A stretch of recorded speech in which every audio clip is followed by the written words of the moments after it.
Alkisah di sebuah desa, seorang anak bernama Ahmad sedang merawat tanaman tomat di kebunnya. Tanah yang tadinya kering dan tandus, kini mulai hijau penuh kehidupan. Subhanallah, Allah benar-benar maha menghidupkan, gumamnya kagum. Kakeknya yang duduk di teras tersenyum. Ahmad, tahukah kamu Allah mempunyai 99 nama yang indah? Namanya Asmaul Husna. Setiap nama mengajarkan kita sifat Allah yang agung. Seperti yang kamu rasakan tadi, Allah Al-Muhyi, maha menghidupkan tanaman ini. Ahmad penasaran, Kek, apa saja nama-nama Allah yang lain? Ada banyak, nah.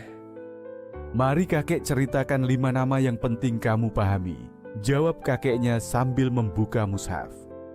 Di dalamnya tertulis ayat, Walillahil asma'ul husna, fad'uhu biha. Allah memiliki nama-nama yang terbaik, maka bermohonlah dengan menyebut nama-nama itu. Faris, aku suka bingung membedakan Asmaul Husna. Ada 99 kan? Mana yang penting?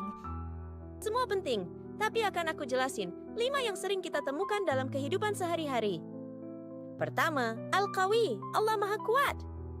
Kekuatannya tanpa batas, abadi, tidak ada yang menandingi. Dalilnya dari surah Al-Mujadalah, Innallaha qawiyyun aziz. Sesungguhnya Allah Maha Kuat dan Maha Perkasa. Allah ciptakan alam semesta tanpa bantuan siapapun. Bisa musnahkan kezaliman dengan kekuatan dahsyatnya.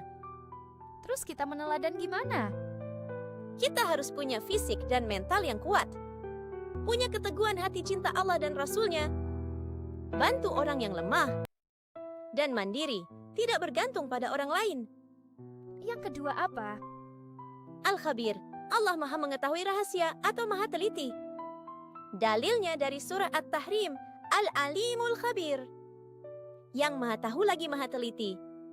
Pengetahuan Allah sangat mendalam dan rinci. Allah tahu yang tampak dan tersembunyi. Bahkan isi hati kita yang paling dalam. Berarti Allah tahu semua yang kita lakukan. Iya, makanya kita harus selalu waspada, merasa diawasi Allah. Teliti dalam mengerjakan tugas. Jauhi dosa meskipun sendirian. Dan manfaatkan ilmu untuk kebaikan. Yang ketiga, Al-Muhyi, Allah Maha menghidupkan. Dalilnya dari surah Ar-Rum, Kaifa yuhyil arda ba'da mautiha. Bagaimana Allah menghidupkan kembali tanah yang mati. Allah berkuasa menghidupkan makhluk, tumbuhkan tanaman di tanah tandus. Manusia tidak bisa ciptakan kehidupan sendiri, semua atas izin Allah. jadi seperti cerita Ahmad tadi ya? Betul, kita meneladan dengan menjaga kelestarian lingkungan. Rawat tanaman. Sayang hewan peliharaan. Bantu orang lain bertahan hidup dengan sedekah. Dan hidupkan malam dengan salat malam dan zikir. Yang keempat, Al-Mumit, Allah Maha mematikan. Dalilnya dari surah Al-Ankabut, Kullu nafsin dha'iqatul maut. Setiap yang bernyawa pasti merasakan kematian. Kapan dan di mana kematian datang adalah rahasia Allah. Tidak ada yang bisa lari dari kematian kalau ajal sudah tiba. jadi kita harus siap mati ya? Tepat, manfaatkan waktu untuk beramal saleh. Persiapkan bekal kematian dengan ketaatan dan ibadah. Dan kendalikan hawa nafsu agar tidak bermaksiat. Yang kelima, Al-Ba'its, Allah Maha membangkitkan. Dalilnya dari surah Al-An'am, Summa yab'atsukum fih. Kemudian dia membangunkan kamu. Allah membangkitkan manusia dari alam kubur di hari kiamat. Bangunkan manusia dari tidur. Tidur itu disebut kematian kecil. Bangun tidur bukti kuasa Allah membangkitkan. wah jadi tidur itu seperti mati sebentar ya?